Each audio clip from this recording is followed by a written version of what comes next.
আল্লাহ তাআলা আমাদের জন্য এই দুনিয়া সৃষ্টি করেছেন এক মহৎ পরিকল্পনা অনুযায়ী। এই বিশাল সৃষ্টিজগতের প্রতিটি কণায় লুকিয়ে আছে তার অপার মহিমা ও জ্ঞান। কুরআনুল কারিমে স্পষ্ট করে বলা হয়েছে, আল্লাহ আসমান ও জমিনকে 6 দিনে সৃষ্টি করেছেন। তার এই সৃষ্টি কেবল এক বিস্ময়কর নিদর্শন নয়, বরং তার অসীম ক্ষমতার প্রমাণ।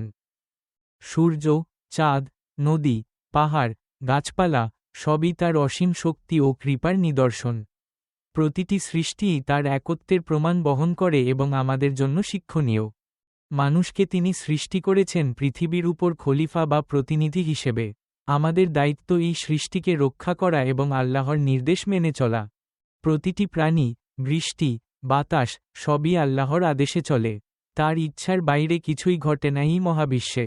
এই সৃষ্টি আমাদের মনে করাই, আল্লাহ সর্বশক্তিমান এবং তিনি সবকিছু পরিকল্পনা করে চলেন।